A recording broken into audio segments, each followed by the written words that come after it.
Let me throw you this question. Alam niyo na ba kung ano talaga ang scheme o scam sa flood control? Ilan ba talaga ang ghost? Ilan ang hindi ghost? Ilan ang substandard? Bulacan lang ba? O maraming lugar sa ating bansa? Senador lang ba? May congressman? May cabinet member ba? May mastermind ba o wala? So again, ulitin ko po ha. Kailangan tignan po natin nangyayari sa Senado sa mas malaking konteksto ng katotohanan.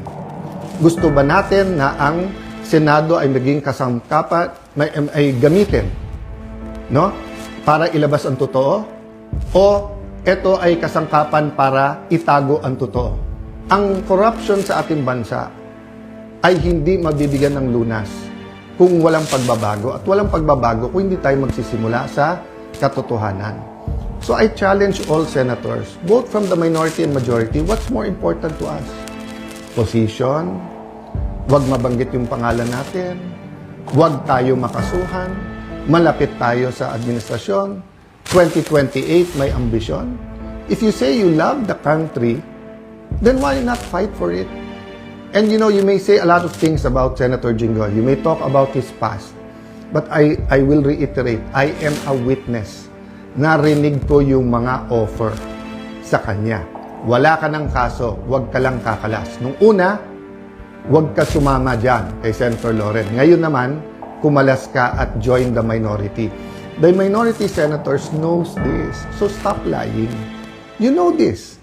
Some of you are using it in talking to us.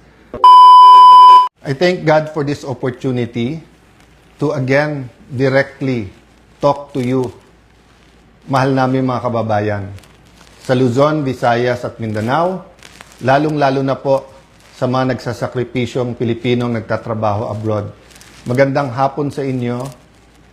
Parati po natin pinagdadasal na pagpalain ang ating bansa. Kasama po sa pagpapala ay ang katotohanan. This verse, John 8:3-2, "Then you will know the truth, and the truth shall set you free." Madalas po ito makot, the truth shall set you free. Yan po ay pwedeng gamitin sa spiritual, sa religious. It's a biblical principle, but it is also applicable to everyday life. For example, yung isang addict sa sugal man, sa drugs, pag hindi niya inamin sa sarili niya yung katotohanan na ako'y addict, na siya'y addicted sa drugs, for example, hindi siya masaset free. Hindi magkakaroon ng pagbabago. Lies continue to enslave us. Truth set us free. So today, I'm here to tell you some fundamental truths about what is happening in the Senate and in our country. Let me start with the May 11 change in leadership and also on the walkout by the minority. In both cases, may objective. Nung May 11, kaya pala nandun yung NBI, kaya pala pinapasok nung mga nasa majority noon at nasa minority ngayon, ayaw nila magkaroon ng palitan ng leadership. Ang sinabi nila na hindi katotohanan ay dahil daw to sa impeachment. Pero yung pala, ito'y tungkol sa maraming bagay, kasama po na magkaroon ng independent, impartial impeachment, but also, ayaw na magkaroon ng hearing sa Blue Ribbon na kung saan lalabas ang buong katotohanan. Marami pang ibang issue na sa mga susunod na araw ay pag-uusapan. We're listening to you, we hear you, na ang pangunahing issue ay trabaho, ay kita, ay ang taas ng presyo, yung araw-araw na kabuhayan ng ating kababayan. Yan po ay pinakamalaking issue. Ang ating survival, spiritual, physical, financial survival is always a priority. Pareho din sa health po yun. Yun po ang speech ko nun.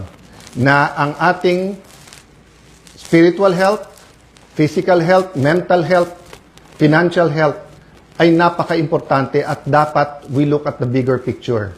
Pero tignan nyo po, para siguraduhin na mapagsilbihan kayo ng bagong majority, we want to make sure that kahit anong gawin ng outside forces, maging administrasyon o yung 11, nandyan yung 13 or at the very least 12 para yung sinasabing subukan naman natin ito. Masubukan nyo kung anong madideliver namin sa inyo. Ang problema, for the last 3 weeks, walang ginawa. Kung hindi, takutin kami, i-twist ang aming arm, operan ng kung ano-ano para lumipat sa kanila. I'll go back to that later on. What's my point? You want an independent Senate. Our Constitution provides for the separation of power. Bakit separate? Because they are interdependent, but they are independent. Ibig sabihin po, one cannot survive without the other. Hindi naman po pwedeng walang judiciary. Hindi pwedeng walang executive department. Pero hindi naman po pwede po na executive department lang at puppets lang po ang nasa judiciary or in this case, the legislature. So, nung nag-walk out po sila, ano sabi nila? Nautakan ang majority, na gamit ang rules ng minority. Ang sabi nila, master ang play ni Senator Tito Sotto dahil alam niya yung rules. Ayaw po nila na magkaroon ng online dahil sa bibig na rin nilang nanggaling. Sabi nga nila, ang isda sa bibig ng gagaling, may ikukulong daw. Bakit nila alam yung timing sa kulong? Sinabi ni Senator Jinggoy, hindi lang ngayon nangyari sa kanya yan, since February. Wala na daw kaso, pag siya po ay sumunod sa kanila. In this case, lumipat. So sabi ni Senator Jinggoy, sa susunod na kabanata na lang, sasabihin niya po or sa kanya niya sasabihin kung ano ebidensya niya kung sino-sino. Hindi hearsay sa akin to dahil napakinggan ko yung ilan nilang conversation. So alam ko for a fact na totoo na binabargain ang kanyang kaso, mabalik lang ang majority sa ngayon na 11 o minority. Kaya parati ko inuulit-ulit, huwag kayong magpa-11 sa 11. Eh sabi nila ngayon, paano na yan? 11-11 na. So isi-simplify ko po ha. Ito po yung main message ko ngayon. Isi-simplify ko po ha. Main message na nakaugnay sa truth. Truth. Nag-walk out sila dahil ayaw po nila na makaboto yung ilan naming mga kasama. Yung po, sa kanila mismo nanggaling yon. Objective ng walkout nila, sila ang maging majority. So ngayon naman po na walang quorum at walang session yesterday and today, may kasamang mga protesta yon. Protest against a puppet Senate na gusto nila. But it is also a parliamentary tool to ensure na tuloy ang Blue Ribbon hearing sa Thursday. Ulitin ko po ha, ginamit nila yung parliamentary tool na walk out para po hindi matuloy ang pag-change ng rules. So ngayon po ang majority, ginagamit din po ang rules sa tama, morally, legally, to ensure na hindi agawin ang mga committees para po matuloy ang hearing ng Blue Ribbon sa Thursday at ang iba't iba pang mga importanteng hearing sa bawat committee. Yes, you heard me right. Sa kanilang official or unofficial spokespersons, no? Meaning sila mismo or yung mga avatar nila or yung mga vloggers, formal, informal, PR spokesperson ang nagsabi na sa 11-11, umabsent lang yung isa, mag-abstain lang yung isa, they can move. Sabi po sa isang pahayag o isang vlog at sa iba pong mga news reports, di ba? Pwedeng maging lame duck Senate President, si Alan Cayetano. Taga-Tagig at Pateros po kami. Kahit lame duck, lumalaban pa rin. No? So, alam po namin plano nila. Ang plano nila, abangan, tanggalin ang mga committee sa legitimate majority. Why do I say legitimate majority? In a completely independent Senate, 13 is 13. Kahit nasa abroad, kahit fugitive, kahit na nakakulong. In a democracy, you cannot say, I love democracy. Tapos pag minority ka, gusto mo, ikaw masunod. Pag minority ka, you have a moral influence to try to influence the majority. But you cannot supplant your decision for the decision of the majority. We have the majority. 13 elected senators out of 24. Actually, 14 kami, na-pressure nila yung isa. In the future, I can show you paano siya tinakot and I can show you kasama talaga namin. Ang problema nga tinakot at ang pagpihit ngayon pagkakulong ni Senator Jinggoy ay ginagamit nilang panakot sa iba. Don't get me wrong, I'm not blaming the Sandigan Bayan or the law or legal processes. I'm saying later on it will be revealed that they abused the Blue Ribbon Committee, they abused, di ba, yung paggamit sa investigation ng DOJ at Ombudsman. I won't go there right now because I want everyone to fully understand the situation. The situation now is that we want an independent impeachment. Magaganap po yan. Walang mga scheme, sinister plot. Basta kung anong ebidensya, lalabas yung ebidensya, and I will correct kung totoo yung reports about one senator na pag sila daw majority, malalatag nila ebidensya. Hindi po. Ang prosecution dapat ang lumatag ng ebidensya nila to convict. Ang defense ang dapat lumatag ng ebidensya nila para ma-acquit. Ang senator judges ay dapat mag-examine ng mga ebidensya. Okay? So, in accordance with the rules, and there are rules of evidence, so people will be able to judge us. So, that's one important thing, the impeachment. The other important thing is yung ekonomiya natin, presyo. So, in the next few days, we will be announcing to you the hard work that we're going to do in the different committees to help address inflation, to help address ang problema sa production sa agriculture, to help address yung mga walang pera sa pagpapagamot. After summer, pasukan. To help address the problems of K-12, to help address the problem ng mga gustong mag-aral, hindi makapag-aral. There are many other problems in between that. Sa kabuhayan, marami sa ating mga kababayan sa Middle East may problema sa trabaho or sa kita. Marami sa ating importers sa taas ng dolyar ngayon, nahihirapan. So, napakaraming problema. But if we allow the flood control issue, the biggest corruption issue in our history, to go unchecked, let me throw you this question. Alam niyo na ba kung ano talaga ang scheme o scam sa flood control? Ilan ba talaga ang ghost? Ilan ang hindi ghost? Ilan ang substandard? Bulacan lang ba? O maraming lugar sa ating bansa? Senador lang ba? May congressman? May cabinet member ba? May mastermind ba o wala? Ano yung real numbers?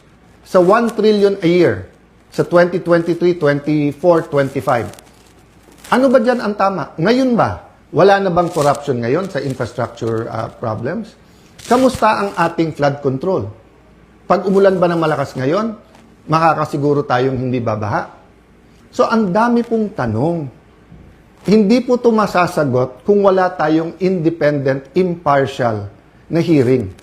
May hearing ang ombudsman, may investigation at hearing ombudsman at DOJ. But what about the Blue Ribbon Committee? We gave Senator Lacson a chance. Napakatagal yon. Kayo na magkwenta ilang buwan o isang taon, di ba? So, Senator Marcoleta had one hearing. Pipigilan natin yon. Witnesses.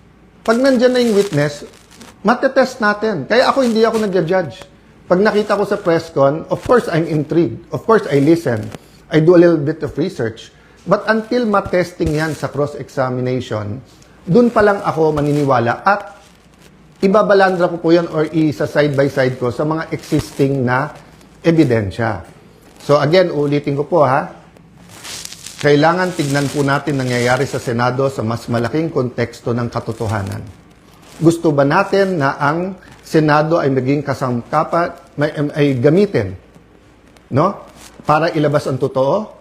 O ito ay kasangkapan para itago ang totoo? Is the Senate for truth or not? Now, it's quite unique if you say that the number now is 11-11.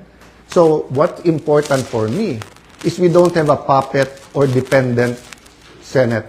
And what's important to me is that on Thursday, matuloy ang Blue Ribbon and tumuloy-tuloy yung iba't ibang mga committee. So, we will keep you updated.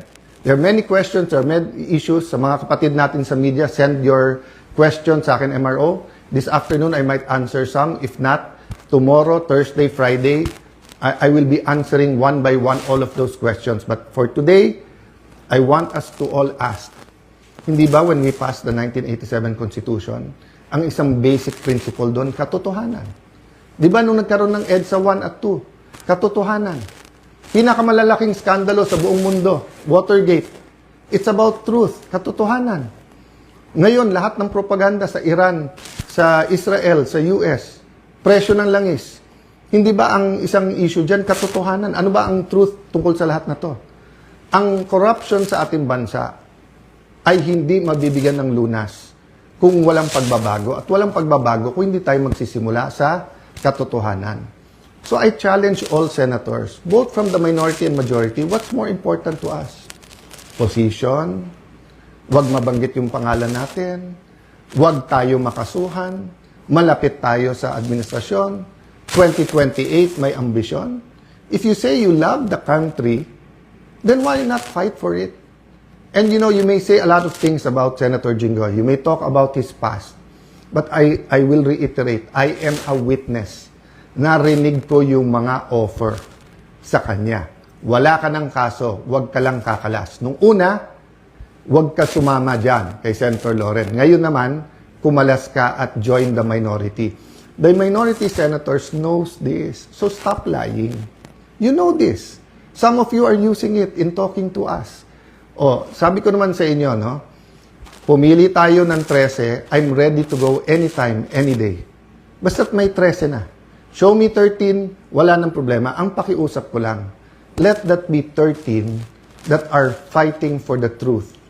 So that the truth can finally set, the truth can finally set all Filipinos free. God bless you. God bless the Philippines.